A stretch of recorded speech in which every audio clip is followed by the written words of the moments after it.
Apa bro? Lu kalau jalan pakai mata. Lu yang nggak lihat, brother. Punya mata buat Lu yang apa? nggak lihat. Diam. Tahu nggak sih, ini ciri-ciri orang dengan antisocial personality disorder. Hai semua, perkenalkan kami asisten stasi jiwa ingin sharing tentang antisocial personality disorder. Yuk disimak.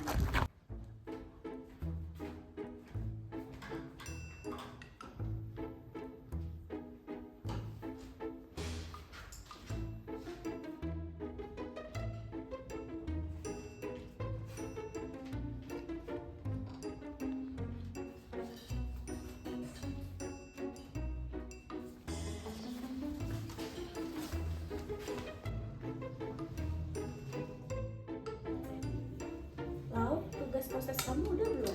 Duh Iren, kan aku udah bilang Iren nanti juga aku kumpulin. Kenapa sih kamu minta terus? Sabar dong. Iya sabar, nanti aku bakal ngasih juga. Aku gak mungkin gak ngumpulin kok Iren. Sabar dong. Apa? Boleh bayar utang kemarin nggak yang makan cilok 5.000? 5.000 kan masuk utang. Baru kemarin juga nggak bisa. Santai aja kali.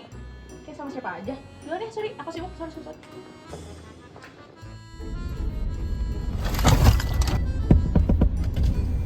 Kenapa ya?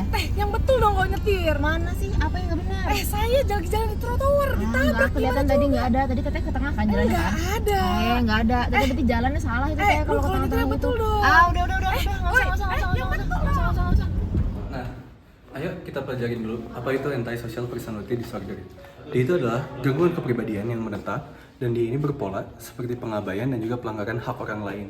Dan itu bisa munculnya pada masa kanak-kanak dan juga remaja dan dia ini akan menetap hingga dewasa nanti.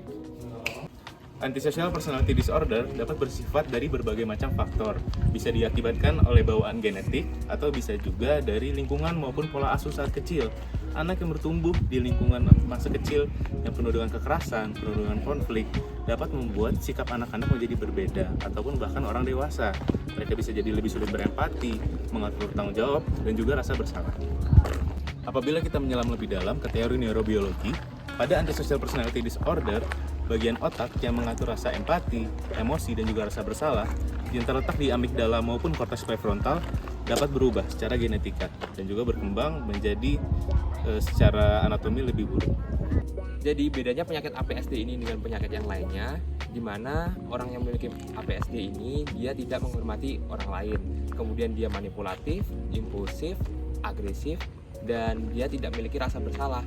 Dan kalau kita lihat dari segi emosinya, dia emosinya datar atau tidak memiliki emosi. Kemudian hubungan dengan orang lainnya sangat-sangat buruk atau dia cenderung untuk mengeksploitasi orang lain. Dan juga yang paling penting dia tidak pernah merasa bersalah. Nah, sebenarnya tuh belum ada pengobatan yang efektif untuk orang-orang dengan penderita ASPD. Karena biasanya orang-orangnya pun juga jarang untuk berobat. Mereka tuh ngerasanya nggak bersalah dan juga menolak untuk berubah. Biasanya tuh baru mau berobat kalau misalnya ada keluarga atau teman yang mengeluh tentang gejala-gejala mereka. Nah, itu pun sendiri mereka biasanya nggak ngerasa terganggu. Nah, jadi tujuan terapi yang dilakukannya itu untuk mengurangi konflik sosial dan menstabilkan fungsi hidup mereka. Nah, Kezia, gimana nih kalau untuk pengobatannya? Sebenarnya obat itu bukan pengobatan pertama sih pada ASPD, soalnya obat itu nggak terlalu efektif. Jadi obat itu biasanya dipakai kalau misal pasien ada gangguan kejiwaan lain, misalnya dia ada gangguan depresi atau kecemasan. Nah, paling bagus tuh sebenarnya mencegah dari dini, yaitu pada anak yang ada conduct disorder atau ada gangguan perilaku. Nah, itu kita bisa intervensi supaya besoknya nggak berkembang menjadi ASPD. Nah, dampaknya apa aja sih kehidupan sehari-hari? Yang pertama, yaitu bisa lihat dari video yang tadi tuh, yaitu merusak hubungan, baik hubungan dengan teman, dengan keluarga, ataupun dengan orang lain. Jadi cenderung orang-orang yang punya gangguan tersebut itu akan dihindari oleh orang sekitar. Terus yang kedua, yaitu melanggar norma dan hukum yang ada.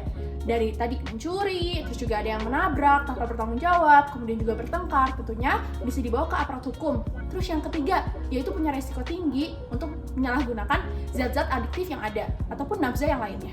Nah, teman-teman tetap kenali ya tanda-tanda antisocial personality disorder ini. Tetapi jangan untuk self-diagnose ya, tetap konsultasikan ini kepada tenaga profesional seperti psikolog dan juga psikiater. Sampai jumpa di lain waktu. Dadah!